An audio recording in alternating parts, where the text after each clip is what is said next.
אוקיי. אפשר? אתה זוכר שהפסקת? כן, כן.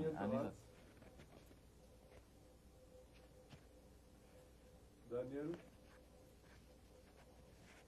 לא שומע אותך.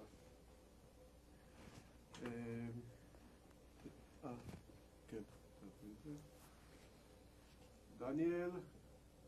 לא שומע אותך.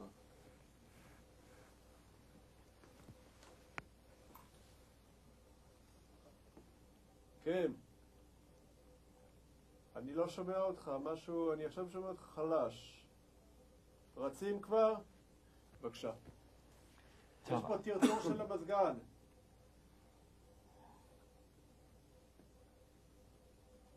בבקשה.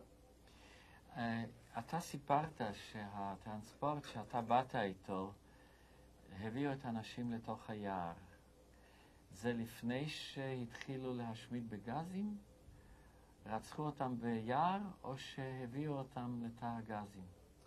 אז כבר היה גזים. ב-42 כבר היו גזים, אבל לא בסיסטם כמו שאחר כך הפסיקו את המחנה והביאו בגר גדול, הביאו צריפים, התחילו לבנות את המחנה מחדש.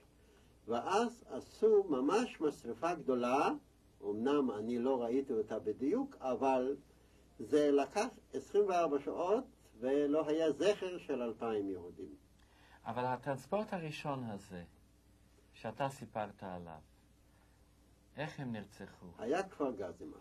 אבל אתה אמרת שהביאו אותם לתוך היער. המשרפות היו ביער? כן, אני לא יכול להגיד בדיוק אם קודם הרגו אותם ואחר כך קברו אותם, או שזה כבר היה תא הגזים ככה פרימיטיבית. אני חושב, לפי שאני זוכר, היו כבר גזים פרימיטיביים. והרגו לא אותם? פרימיטיביים, היה, כי אני אז בניתי את המחנה.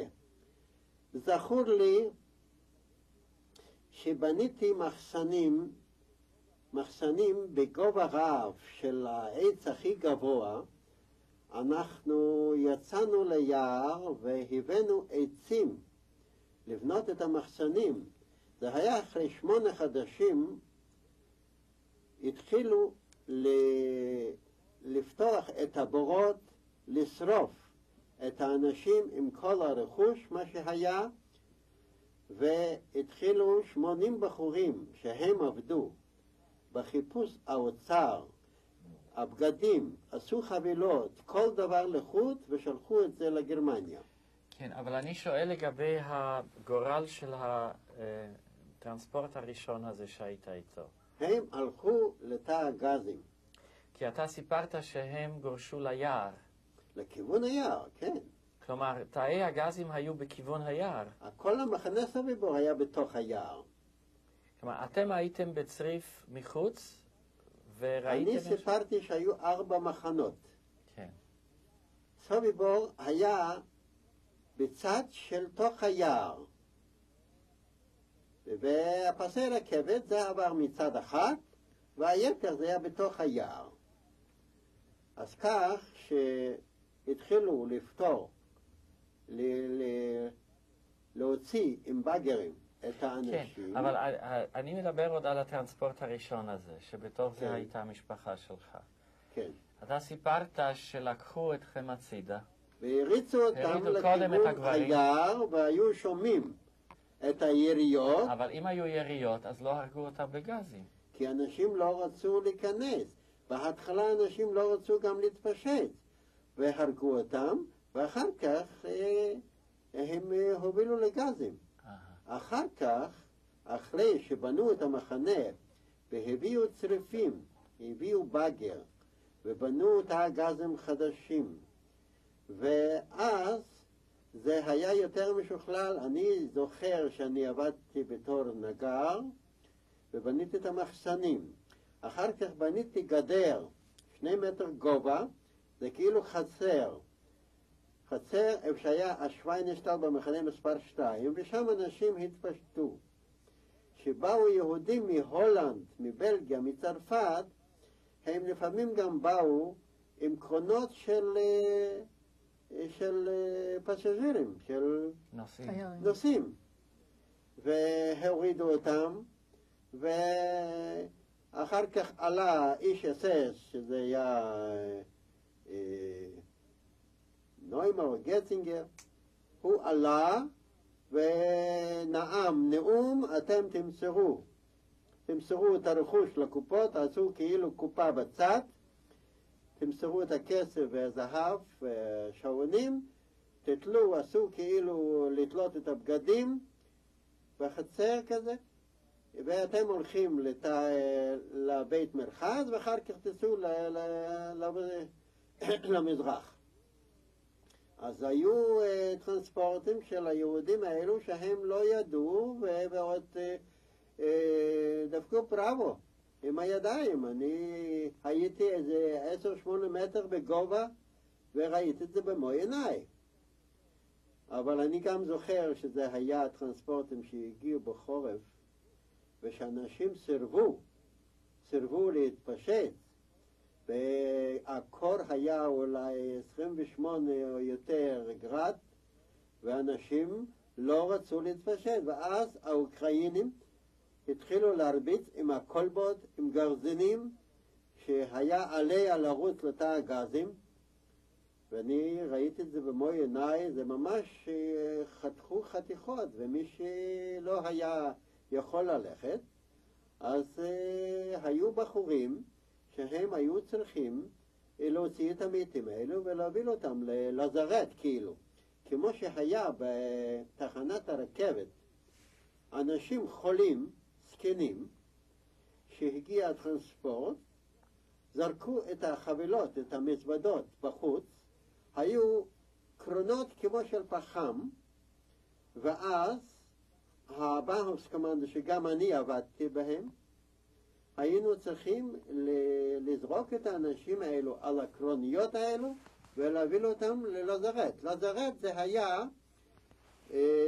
על יד לגר נורד, זה היה בור גדול, ושם זרקו את החולים וירו בהם. היה שם איזושהי כנסייה קטנטונת כזה כסמן עם צלב, אני זוכר. אתם, היה לכם מגע עם האנשים במחנה השני? לא היה מגע. בהתחלה, אני זוכר, העבירו 8 דליי אוכל מהמחנה שלנו למחנה מספר 3. לקחו בחורים, וכל אחד לקח 2 דליים, והביאו אוכל עד שער מספר 3. העמידו את הדליים, הסתובבו, אחר כך באו האנשים ממספר 3 נפתח השער, הם לקחו את הדליים עם האוכל ושמו לנו דליים ריקים. היה אסור להסתכל. היו מקרים, טוב, אני צריך לחזור איך אני בכלל בתור ילד בגיל כל כך צעיר נהייתי נגר במחנה השמדה. אבי, הוא חלה על טיפוס. וזה היה 8 חודשים הראשונים עוד לפני שבנו את המחנה, היה לו חום גבוה, ואז היו במחנה, היו שם, הצוות היה של 20 אנשי אסס, זה היה פרנקל ווגנר ופאול גרוס וגריישוץ ועוד כל מיני שמות, והיו 250 אוקראינים שהם שמרו על מגדלי המחנה שהיה סביב. אחר כך שהוא כבר היה חולה שלא היה יכול כבר ללכת. אני בהתחלה סחבתי אותו, אני זוכר שבנינו אז את הקסינו צריף שוודי לאוקראינים. ואני ישבתי אותו בפינה, אבל זה לא עזר, עד שיום אחד הוא כבר לא יכולתי לסחוב אותו לעבודה. בא 2 אנשי אסס, שזה פרנקל ווגנר, והם סחבו אותו ללזרת בידיים עם מכות, והם הרגו אותו, ומאז הוא לא חזר יותר. אני במקרה הייתי במשפטים. זה היה הווגנר שהתאבד בארגנטינה או באיזשהו מקום אחר, ופרנקל שהיה לו משפטים בגרמניה, הוא עוד חי, הוא קיבל עונש מאסר עולם. אחר כך, אני אז, שאבי מת, אני התמניתי בתור נגר קטן לעבוד במקצוע יחד עם אנשים. בנינו את המחנה. אז אני בניתי את הגדר כמו שסיפרתי, ואחר כך התחלנו לבנות את המחסנים. 80 איש של המחנה, כולם ילדים. יש לציין, בסוביבור היו רק ילדים וילדות, על מנת שלא יוציאו את הסוד, שלא ידעו מה מתרחש פה. אבל אנחנו כל ערב ראינו את האש לנקוב ברף, שזה בוער, ואנחנו ידענו את הכל. וחשבנו רק אולי איזשהו יום יבוא ואנחנו נברח. בסוביבור היו כמה ניסיונות לבריכה. אם אנחנו נדבר על בריכה של יחידים, אני למשל יצאנו לכפרים שיהודים היו גרים, ופירקנו את הבניינים של היהודים, והקמנו בתוך המחנה כמו קוגלשטוק, זה משחק כזה, בית ארוך עם כדורים, עם מתקנים כמו שח, וזורקים את הכדור, ואז נהרגו כמה ילדים שהם היו צריכים לתפוס את הכדור ולהחזיר. ואחר כך בנינו צריפים חדשים, וככה עבדו. היה נגריה, הייתה סנדלריה, היה בילשטוק שעבדו שם אנשים, פעם אחת אני זוכר שהכניסו בחור בתוך קרון של החבילות ששלחו לגרמניה. נתנו לו כסף, הכניסו אותו, אבל החלון היה כאילו סגור.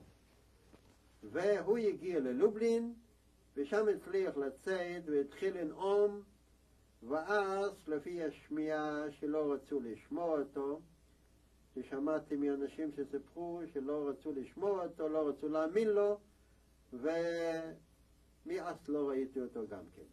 הייתה ניסיון למרד מצד יהודי הולנד, שזה התקלקל להתוודע לגרמנים, ואז הרגו איזה 20 איש. הייתה בריכה של 2 אנשים שהם עבדו יחד איתי. אני במקרה עבדתי ועשינו שער לכיוון של המחנה לוורמאכט, שיהיה מעבר, ואז 2 בחורים, הבנאים, שהם עבדו יחד איתי. ירד גשם, והם ביקשו, אולי הם יכולים לישון על ידי יותר למטה, שלא ירד להם גשם. והם באותו הלילה ברחו. למחרת בבוקר אני התעוררתי, אני לא ראיתי את החברים שלי, ואז יצאתי, אמרתי, אולי הם בחוץ. אני ידעתי כל פינה במחנות, היות ואני עבדתי והסתובבתי בכל מקום. היו 2 קאפו, שאחת היה מקרילוף, אחת היה מחלובישוף. אחת היה, קוראים לו משה גוברניק, ואחת היה בוני, מחלובישוף, מהעיירה שלנו. אז הם היו אחראים כמו קאפו. היו הרבה פעמים שהם היו צריכים לתת 25 מכות לבחורים, או שהם לא יכלו לרוץ, או שהם לא יכלו לעבוד ולא הרגישו טוב, ואז הם קיבלו 25 על הישמן, והיו צריכים לספור, והגרמנים צחקו. היה שם קאפו יהודי גרמני, ברלינר, והוא היה רע מאוד. הוא היה מדבר על גרמנית, והוא היה רע מאוד. אז בסוף במרד אנחנו בעצמנו הרגנו אותו, שפחדנו שהוא ילשין. עכשיו, הייתה ערימת כלים בגובה. 2 הבחורים האלה שברחו, מה קרה למחרת כשמצאו שהם אינם? למחרת היה אפל, זאת אומרת מסדר, ובא פרנקל ווגנר, ועוד איזה כמה אוקראינים, והם התחילו לצעוק התחילו לספור וראו שחסרים 2 אנשים, ואז התחילו לספור 1, 2 ראוס, 1, 2 ראוס, והוציאו, אני רק לא זוכר אם זה היה כל עשירי או כל השני. זה אני לא זוכר, אני רק זוכר שהגיע התור אליי, ופרנצל, היות והוא ידע שהוא הרג את אבי, הוא אולי דלף עליי. ואז לקחו 20 בחורים והורידו אותם למחנה מספר 3. לא הרגו אותם, אבל שהם ירדו למחנה מספר 3, הם כבר שמה עבדו רק עם מתים. מקרה אחר היה שעבדו 20 איש, עבדו ביער לכריתת עצים, ואז היו 2 אוקראינים שהם היו הלווי שלהם ו2 אנשי אס-אס. יום אחד אנחנו, לפני שידענו שמה שקרה, ראינו אולי 8 בחורים או אולי יותר זוחלים בחוץ עד המחנה מספר 3, בסחילה. הם הגיעו חצי מתים. ואז התברר לנו מהשמיעה ששניים שהלכו לקחת דלי מים עם חייל אוקראינית, אלסוביץ, הם הרגו אותו ולקחו את הרובה והם ברחו. ואז השתלטו על היתר, מי שברח הרגו כמה, והיתר הביאו למחנה. פתאום הגרמנים באו למחנה מספר 1, הוציאו את כולם, באו מהחבילות, באו מכל המקומות, התחילו מסדר וקדימה צד עד מחנה מספר 3, עמוד כל הקבוצה, ימין הפנה, ואז באמצע זה היה מגרש גדול, היה רווח של מגרש גדול בין מחנה מספר 3 ו2. והעמידו אותם, באו כל האוקראינים ואנשי אס-אס, והתחילו לנאום, הנה אלו רצו לברוח, ואלו הרגו אוקראינית, ואלו כך וכך, ויש פה ספק שאני באמת לא בטוח. אם זה היה שהגרמנים אמרו לכל אלה שהביאו אותם מהיער, שהוא יבחור לו אחת מכל השיירה, עוד אחת, או שהרגו אותם ככה, שהם העמידו אותם והרגו אותם עם היריות. זה אני לא זוכר בדיוק. אלה שהיו ביער עם 2 הבחורים שהרגו את האוקראיני. לא, 2 הבחורים שהרגו את האוקראיני, הם נעלמו ביער. כן, אבל האחרים שנשארו נהרגו. כן, הרגו אותם והזהירו אותנו. אם יהיה עוד איזושהי בריחה, ואז ירגו את כולם. היו עוד הטרדות בלילה שהוציאו אותנו, שחשבו אולי ששמעו איזה יריות של פרטיזנים, ואז הוציאו אותנו למסדר מהמיטות, בלי נעליים ושום דבר. אחר כך הזהירו אותנו, ספרו, חשבו שברחו, החזירו אותם בחזרה. אחר כך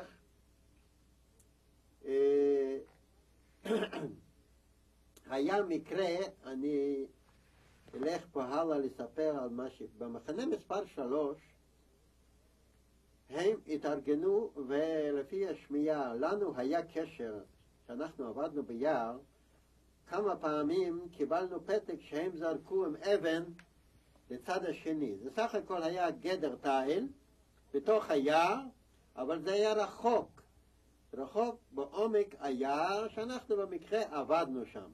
וקיבלנו פתק לא פעם מהבחורים ממחנה מספר 3, והם סיפרו לנו בערך מה היה שם, והם לא רואים אדם חי ומה מתרחש שם. וידענו שהם חופרים תעלה לברוח, וחפרו ולקחו את האדמה מתחת לצריף, ממש בכיסים, שהגרמנים לא ירגישו, וכבר הלילה היו צריכים לברוח. אבל זה מקרה מסער, שאני גם מוכרח לספר, בכל חברה יש טובים ויש לא טובים. ואני אספר את זה. אצלנו במחנה בחרו מטרנספורט כמה בחורים, ובחרו גם בחור שמונה לקאפו. למחנה מספר 3, אני עבדתי פעם, תפס אותי איזה אסס, שאני יוביל את הקרונית עם החבית קלור למחנה מספר 3, ולי צחק המזל, ולא יכולתי לעצור את הקרונית שהיה הקלור, והשער נפתח, ואני התחלתי לרוץ בחזרה, ולא תפסו אותי, אז אני נשארתי בחיים. אם היו תופסים אותי, הייתי נשאר במחנה מספר 3. אבל פה קרה לקאפו הזה, שהוא הלך עם שני בחורים, והוא גם כן הוביל קרונית עם הקלור, והוא לא ידע ולא הצליח לעצור ונכנס למחנה מספר 3, והוא שם נשאר כבר. הוא מונה בתור קאפו למחנה מספר 3, בחור צעיר שהוא השגיח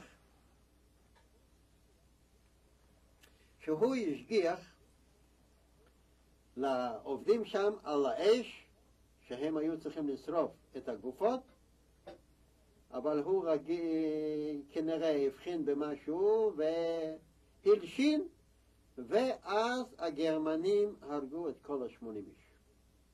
במחנה 3. במחנה מספר 3, כן. ואז זה כבר היה שלקחו 80 בחורים, שבויי מלחמה יהודים, שבחרו אותם לעבודה למחנה מספר 1, שאני עבדתי, ואז אני זוכר שלקחו חצי מהבחורים האלו למחנה מספר 3. איך שלקחו את 40 איש למחנה מספר 3 אז, התחילו לחשוב על מרד חדש. אלו כבר היו בחורים, אנשי צבא, והתחילו לחשוב על המרד, לתכנן.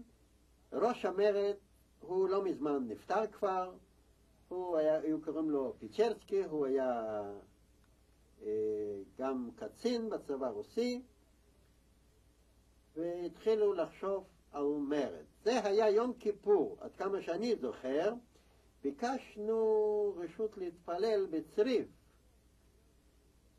והיות וכולם היו ילדים וילדות, אנחנו התאספנו צריף מלא, אבל מי שהיה צריך לפעול במרד, אלו כבר היו יותר מבוגרים.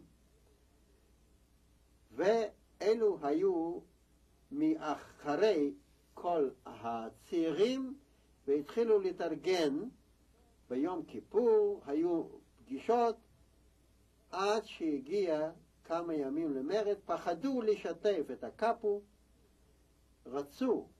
רצו שאיך אפשר לארגן, להביא קצת נשק, ועל המרד אני אספר לחוט אולי, או שלהמשיך במרד. פצ'רסקי מתחיל לארגן את הקבוצה של המורדים. האם לא היה לפני זה ניסיון של מרד במחנה אחד? אני אמרתי, היה ניסיון של יהודי הולנד ובלגיה, וזה נכשל. במחנה 3. במחנה מספר 1. במחנה מספר 1. במחנה מספר 3 לא שמענו יותר מברכה והרגו אותם. לא היה איזה ניסיון של יהודים צ'כים במחנה מספר 1? כן. הולנד ובלגיה וצ'כים, כולם היו ביחד. אני לא הזכרת צ'כיה. אבל זה נכשל. היו בריחות בודדים. אם אני אדבר מעצמי, אני יכולתי לברוח כל יום אולי. היות ויצאנו לעבודה לכפרים, אבל לא היה לאן לברוח. כשאתה ברחת, הפולנים הסגירו אותך. אז בתור ילד לא היה לאן לברוח. אז אולי תוכל לתאר באמת את המרד עצמו. המרד עצמו אני אתאר קצת, כי אני כבר נשארתי אחרון במחנה. עד כמה שלי ידוע, בנגריה, שם היו הפעילים, יחד עם כמה חיילים רוסים, כמו פיצ'רסקי, כמו יש אחד שעוד חי בירושלים, שהוא הרג במו ידיו עם גרזן בסנדלריה גרמני. היו צריכים להרוג כל גרמני בין 2 ו-4, היו צריכים להרוג כל גרמני ואוקראינץ מה שרק אפשר. ב-4 היה צריך להיות אפל ולברוח. ואז הקאפו פוז'יצ'קי פחדו ממנו לשתף אותו, ובסוף הוא התחנן. זה היה אבא עם 3 בנים שהם נבחרו לסוביבור. השתי בנים של הפוז'יצ'קי הזה הם היו שניהם קאפו.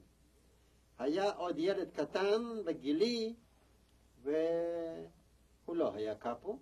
האבא הצליח לעבור את המרד והוא נפטר, הוא היה גר בנתניה.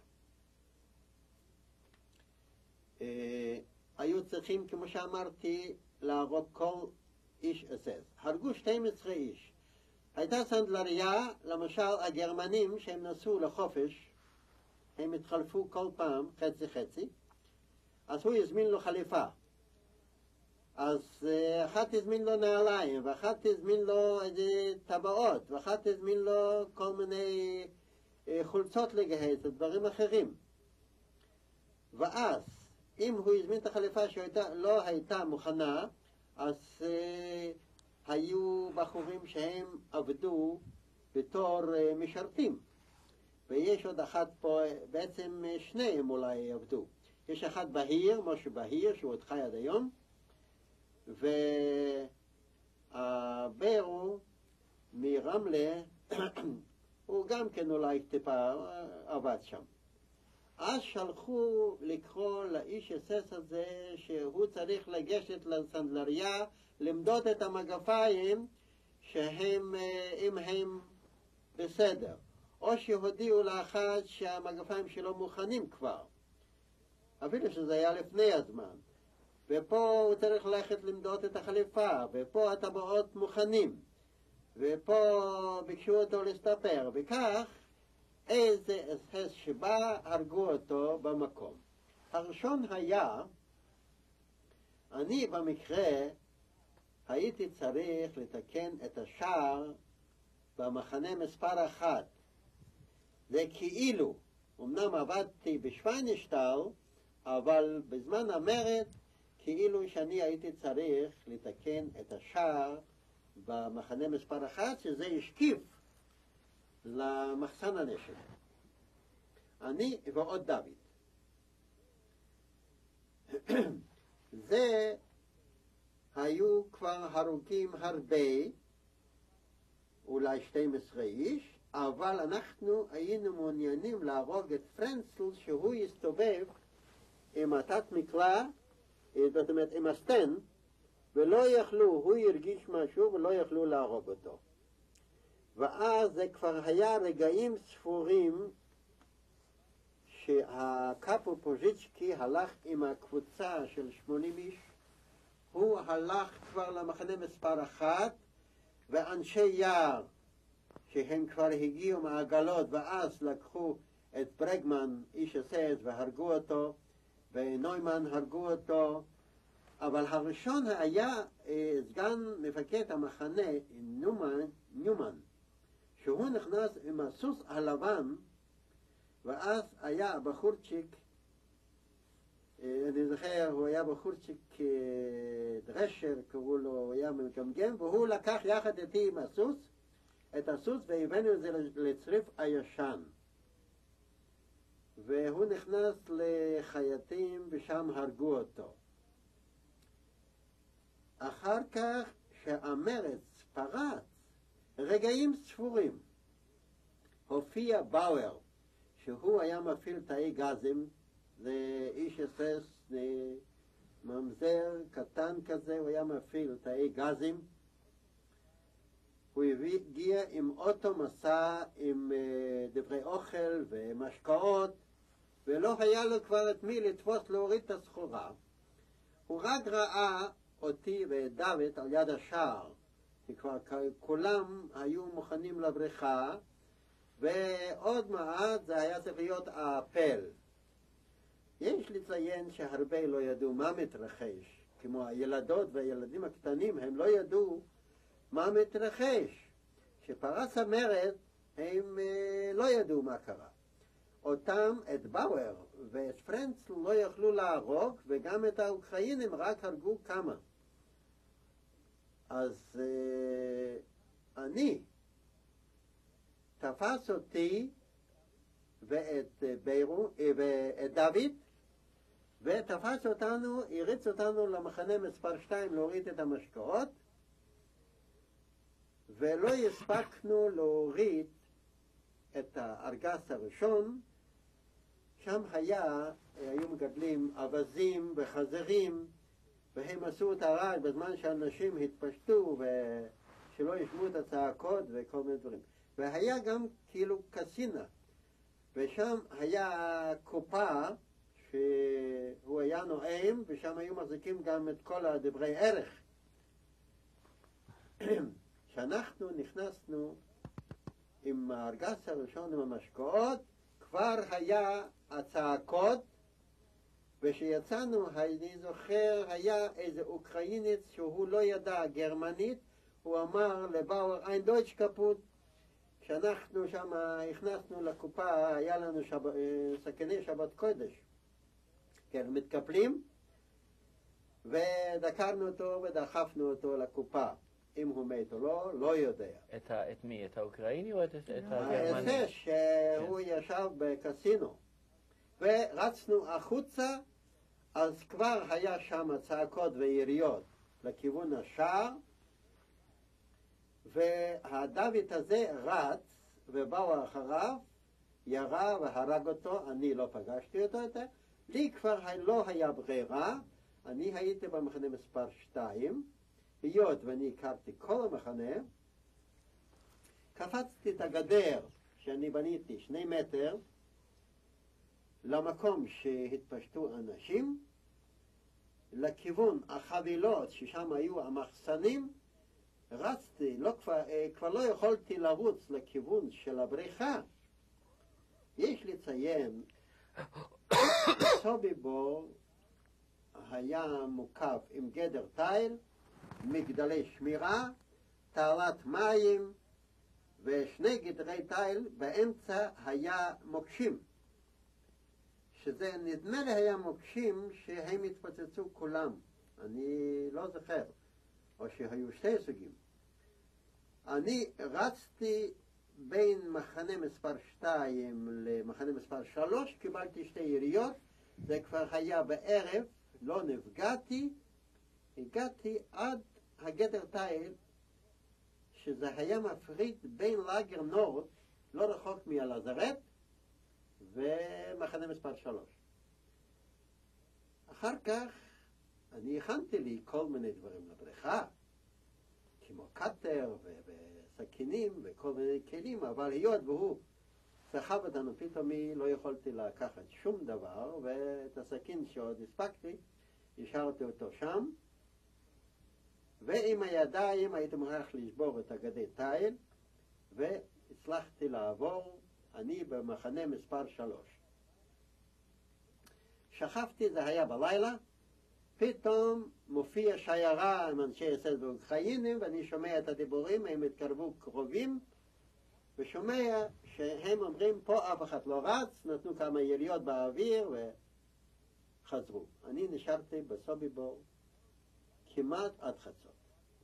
שעון לא היה לי, אבל נשארתי עד חצות, ואיך לצאת מסוביבור זה היה בעיה. שמעתי את הצעקות, את היריות, את הפצועים מכיוון השער. העיקר, אני חיפשתי דרך לצאת, עברתי ללאגר נורד, על יד הלזרת, על יד הבור הזה, ואני שם עבדתי. היו שם הרבה עצים שמכינים מסילת הרכבת. היו ערימות כאלו, אני מסתכל על השער, אין אף אחד. הוא ברח גם לשם, השער פתוח. לא חשבתי הרבה, כמו אקרובט, עליתי על השער, זרקתי את עצמי, שהיום בוודאי הייתי מקבל מדליה של זהב, זרקתי את עצמי מעל כל הגדר, ומצאתי את עצמי על פסי הרכבת, ברחתי ליער.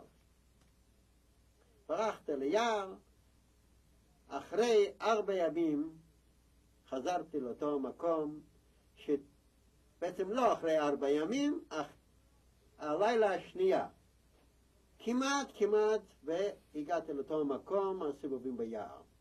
קיבלתי שוב פעם ירייה, ונכנסתי עמוק ליער, וככה נשארתי ביער. זה הבריכה מסביב. ואחרי שהיית ביער, אחרי שנכנסת לתוך היער, יצאת לאיזשהו מקום יישוב, הסתתרת אצל פולנים? זה אחר כך.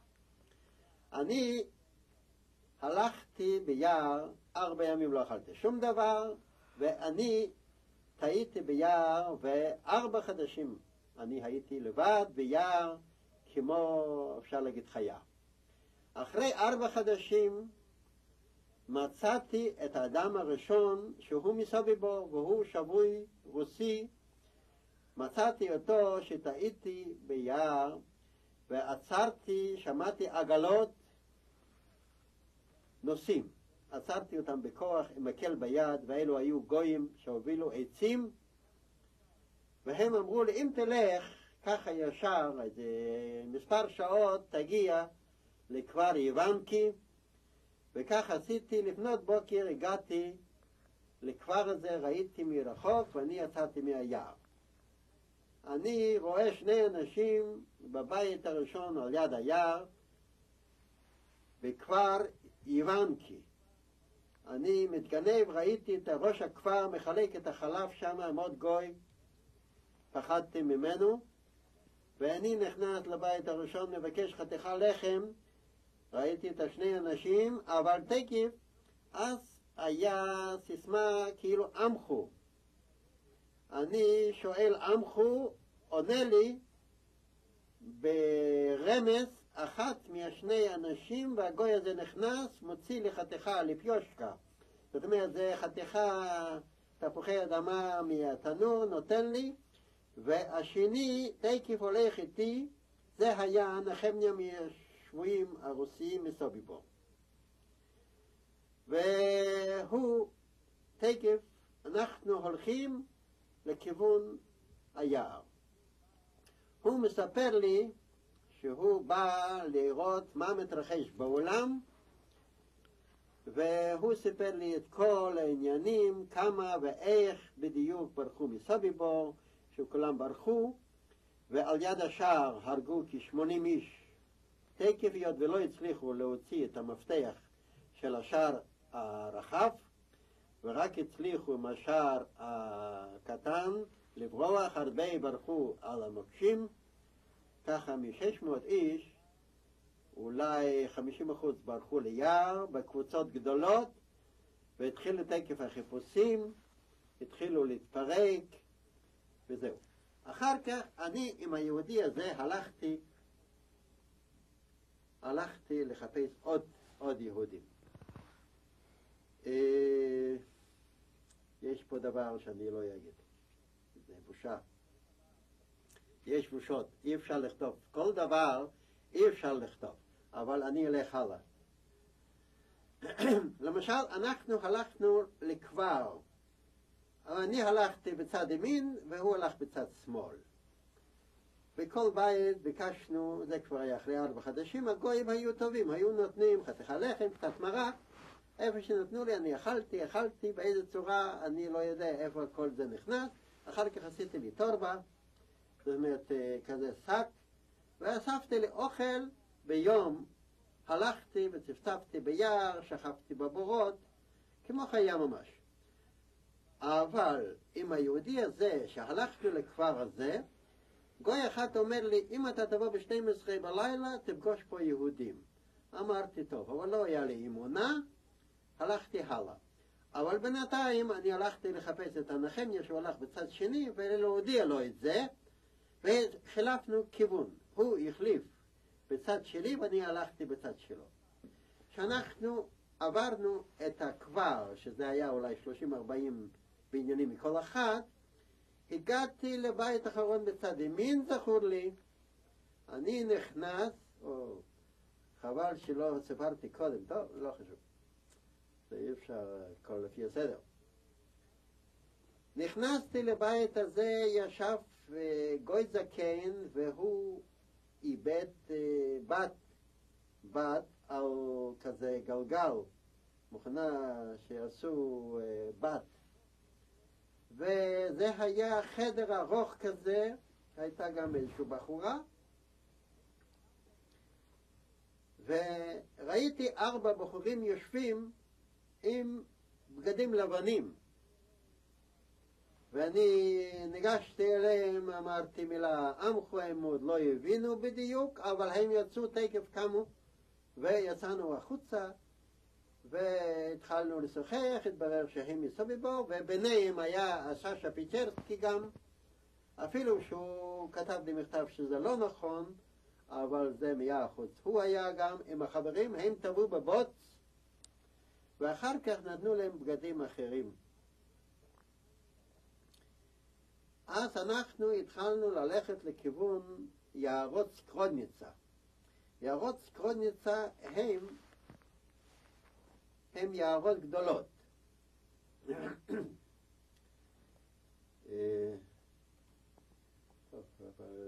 אי אפשר לעצור, נכון?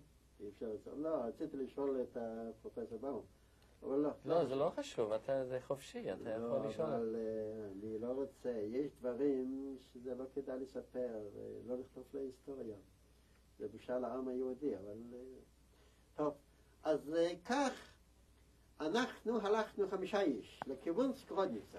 כשהם יצאו, הם שאלו אם יש לי איזשהו זהב, כי בסוביבו כל אדם שנוסע מהבית, הוא לקח קודם כל אם יש לו כסף, רכוש, זהב, ילמים,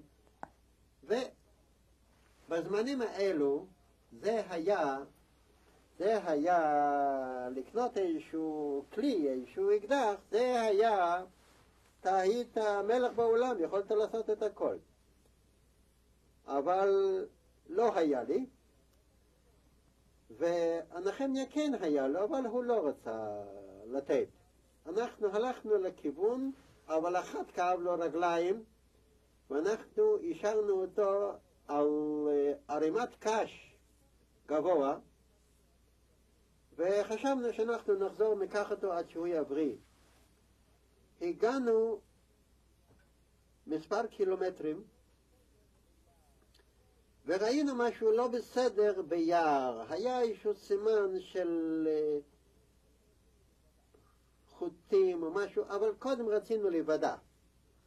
נכנסנו לגוי בקרבת מקום ושאלנו מה נשמע פה בעניין. אז הוא, אוי, טוב ששאלתם, היות והגרמנים עכשיו הולכים לעשות חיפוש ביער. הם לקחו חלק יער, עשו מחסום עם איזה חוט, ועשו סביב הלכו אנשי אס-אס וגרמנים אחרים, ועשו אבלבה.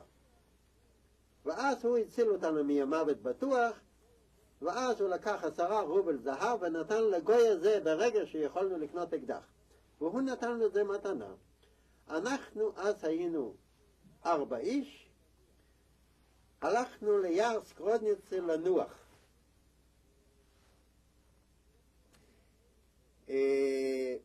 הגענו לאיזשהו מקום שיש כזה קירח ביער, קוראים לזה פולנקה בפולנית, והיינו בפינה, היינו עייפים, ופתאום אני הולך לחפש מים, ואני רואה בפירשק, היערות הגדולות, אז היה שפה שהיום קשה להבין אותה. היער הגדול הוא מתחלק ל4, כאילו 4 חלקים, ויש, אפשר לראות 10 קילומטרים, בלי משקפת. ואני רואה איזושהי תנועה, פתאום נכנסה ליער. עם מעיל ארוך, ופתאום נעלמה. אני הודעתי לארבע בחורים האלו שהם היו יותר גדולים, אני הייתי ילד, בגלל זה גם שלחו אותי בכל מקום הראשון, ואנחנו מתקדמים לכיוון ההוא, ולא מוצאים אף אדם. אנחנו רק מוצאים מקום שישבה שם קבוצה, קראו לזה טאבור, של נשים וילדים. ומצאנו אוכל לחם וחלב ופירות וירקות וכל מיני דברים, אפילו אוכל מוכן על האש. יהודים. יהודים, אבל אנחנו לא ידענו מי. אנחנו צעקנו ביידיש ולא היה מענה, הם ברחו. הם ברחו ואנחנו הסתובבנו וחיפשנו וצעקנו, לא יכולנו להגיע למי שהיה שם. העיקר ללילה אנחנו הלכנו לכפר סקרודניצה, שם היו בניינים ריקים תקף על יד היער, ולקחנו עמנו כיכר לחם וסיר עם אשל. טוב, אז אנחנו היינו 4 איש, 3 היו צריכים לישון ואחת לשמור. אז בינתיים כולנו נרדמנו. בבוקר היו פרטיזנים של חילסגרופה. קראו להם חילסגרופה, הם היו קבוצה פרטיזנים יהודים, הם היו מחבלים בטלפונים, הם היו עושים אמבושים. יחיאל גרונר שמו.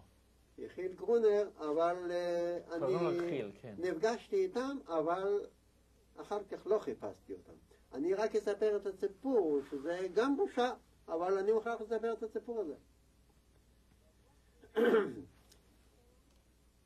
בבוקר פתאום שומעים צעקות, כולם יושנים, וסביב אנשים יהודים עם רובים, ורוצים להרוג אותנו. אתם גירשתם את האנשים שלנו, את הקבוצה שלנו, אתם אכלתם את האוכל של המשפחות שלנו. מה אנחנו אשמים? אנחנו לא יכולנו, הם ברחו. העיקר מביאים אותם, רגע, פה אני קצת טועה פה, אני מוכרח לחזור. זה לא כך היה, כי אחרי 50 שנה בכל זאת קצת שוחררים. זה היה שאנחנו עוד ישבנו ביער, וחיפשנו, רצינו לדעת מי יושב פה, אז קוורקס היו אפילו על האש. ואני אז ירדתי עוד לקחת קצת מים שנוכל להתרחץ. ואני רואה שיירה של איזה 20-30 נשים, ילדים ואנשים עם רובים, בקרחת של היער הזה, הפולנקה, רצים בשורה כמו חיילים, והם לכיוון שלנו. ואז אנחנו ראינו את זה, חשבנו להתקרב, אבל היות וראינו שיש להם נשק, אנחנו ברחנו, ואז הגענו לכפר כמו שסיפרתי קודם, ולמחרת ישנו בבית הזה של היהודים, אבל מה? אחת מארבעתנו הוא שם את הסיר על החלון. ובבוקר הולכת חילסגרופה, הקבוצה הפרטיזנים, ליער, והם רואים שפה על החלון עומד ציר עם האשל. אז הם היו מעוניינים לדעת מה פתאום עושה פה ציר, ואז הם עקבו אותנו ומצאו אותנו ורצו להרוג אותנו. אתם כאלו וכאלו, אתם רציתם להרוג את המשפחה שלנו? מי אתם? מה אתם? עד שנודע להם שאנחנו מסביבו היה גיהנום. הם אפילו סירבו שאנחנו נלך אחריהם. אבל בכל זאת אנחנו רצנו כמו כלבים אחריהם. עד שהגענו ליער, ואז התחיל שם הוויכוח והדיבורים, ואז החליטו לקבל את פיצ'רסקי לקבוצה. את פיצ'רסקי ועוד מישהו, עוד חייל אחד. אז אנחנו נשארנו שלושתנו. שלושתנו נשארנו, ואנחנו הלכנו לחוץ, הם כבר הלכו מפרטיזן. לנו הם אמרו, לכו תרגו גרמנים ותביאו נשק, ואז אנחנו נקבל אתכם. אני אז הייתי חולה. איזה מחלה? אני ברחתי מסוביבור עם מגפיים. ואני הלכתי במים, בבוץ, ולא הורדתי אותם הרבה מאוד זמן, ועד שאני חתכתי אותם, שכבר לא יכולתי ללכת, היה לי הרבה פצעים על הרגליים עם מוגלה, ואני פשוט לא יכולתי כבר ללכת. ואז אנחנו הלכנו לחוץ והתפרקנו, שלושתנו התפרקנו.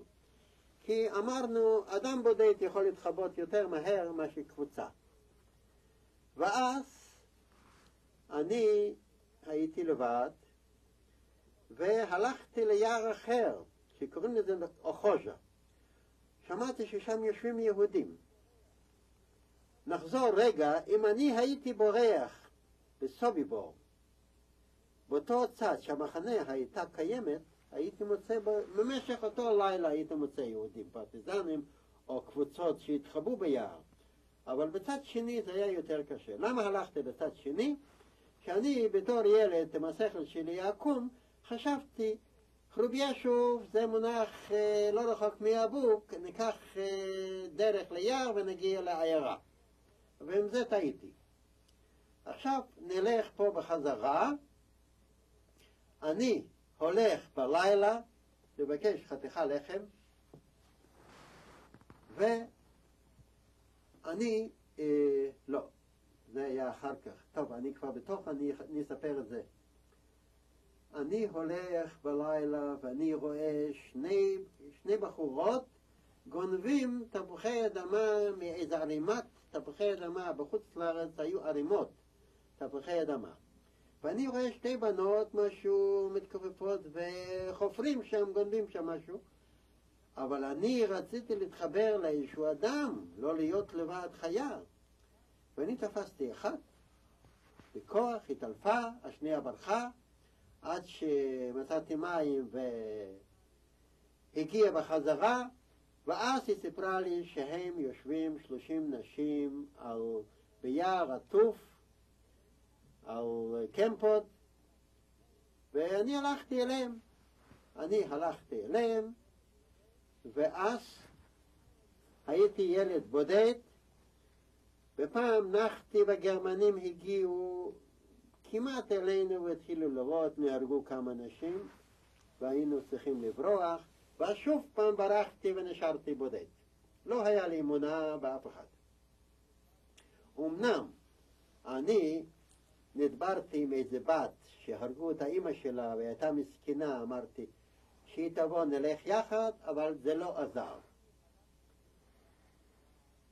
אני הלכתי לבד עד שהגעתי כמעט לבוק. אני מוכרח לחזור לספר משהו אחר לספר.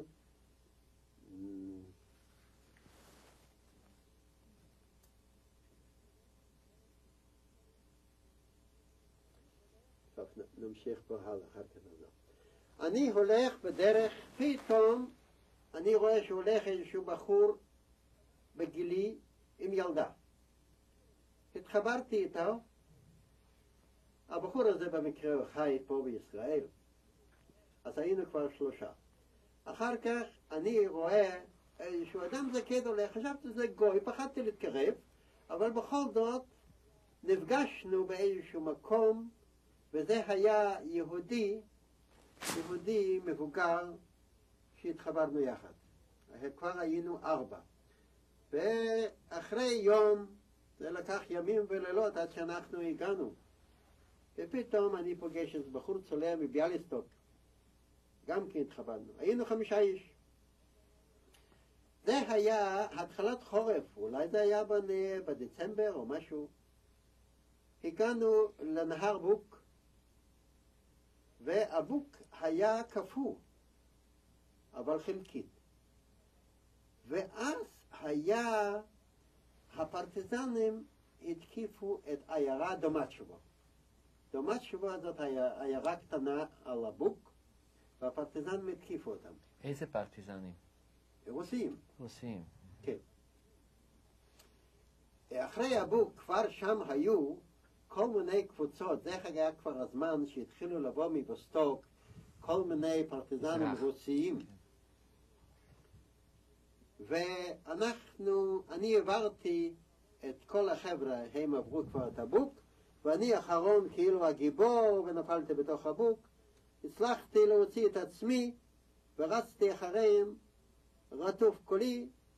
נכנסנו לבית הראשון, קיבלנו שם משהו לאכול, אני זוכר, והיינו 5 איש. טוב, אחר כך הלכנו. היינו כבר בצד שלא היו הגרמנים השולטים, רק פרטיזנים. אבל הלכנו 5 איש. אני זוכר כמו היום, באיזה כפר שהתקרבנו, כל הכפר ברח. היות והלכנו עם מקלות, והכפר ברח שהם פחדו מפרטיזנים, לא ידעו מי. התחלנו, שהגענו לאיזה כפר, שהכפר הזה התחלק 2 דרכים, ימינה ושמאלה, אם זה היה ספנריה או משהו אחר, איזה כפר. התחלקנו, אני הלכתי בצד ימין עם הבחור הצולע מביאליסטוק, והאח והאחות עם הזקן הלך בצד שמאל. הלכנו, אני הגעתי לכפר לפני מלוריטו. מלוריטו זאת עיירה. והם התחבאו בכפר אחר שם. אני הייתי צריך לנסוע עם זוג פרידות, זאת אומרת סוסים, לעבוד כל יום, אם זה בזבל או להביא תבואה או לעבוד בשדה. אצל עיקר עבדת? אצל עיקרים, כן. בלרוסים או פולנים? לא, פולנים, אבל זה היה כבר בצד השני של הבוק. כן. והבחור השני במקרה היה סנדלר, והוא תיקן נעליים בזמן ההם. זה היה מקצוע טוב מאוד, והוא קיבל הרבה אוכל, אומנם הוא לא רצה להתחלק איתי, כמו שהולך השיר, שאחד שנא את השני, זה לא היה שיתוף פעולה, כל אחד רצה לעבור את המלחמה, יום אחד, וכך היה גם בסוביבור, יום אחד לזכות את המפלה ולחיות יום אחד, לא יותר. טוב, אני עבדתי כל יום אצל גוי אחר, ואחר כך מצאתי עבדתי אצל ראש הכפר, והיות והייתי חצי נגר, ובניתי לו איזה בית בתוך היער, וכל יום באו אווירונים של גרמנים והפציצו, עד שיום אחד אני ישן, עבדתי אצל גוי, ונכנס איזה פרטיזן, ניגש אליי למיטה, מעיר אותי בכוח, מה אתה ישן פה? מי אתה? תבוא להילחם. אז הגוי אמר, זה יהודי, שזה... תבוא להילחם. אני לא הבנתי לו, אבל קצת הבנתי. הוא לקח אותי ביד, חודש פג'י ויובד. נו כדוויס, פג'י זה מאוד. הוא לוקח אותי בכוח, מכניס אותי, ואז היו פרטיזנים מרוסיה, והם ישבו שם בבית, והם מביא אותי שם 30 פרטיזנים, מלא אותי על השולחן, אני בכל זאת הייתי בגיל 14. הנה, זה יהודי, הוא רוצה ללכת ללחם, ומציג אותי בפני המפקד. בסדר, התחילו לחקור אותי, לספר מאיפה, מה, מי, מו. דיברתי וסיפרתי כל הערב. מה מתברר פה שהיה להם פרטיזן חולה, והם היו צריכים לסחוב את הנשק ואת החומר נפץ. אחרי כל החקירה נתנו לי רובה, 8 קילו חומר נפץ, 2 רימונים, ואני אז הייתי חולה, הלכתי עם מגפיים כאלו, קראו לזה טישובייקיס עם הפצעים, ואיזה מעיל ישן. אני לא מספר לפי הסדר, אבל יש הרבה לספר לפני זה שאני אחזור אם יהיה אפשרות. אז היה מנהג אצל הפרטיזנים שהם נכנסו לכבר, הם לקחו עגלות. טוב. עוצרים, מחליפים קלטת. עוד קלטת.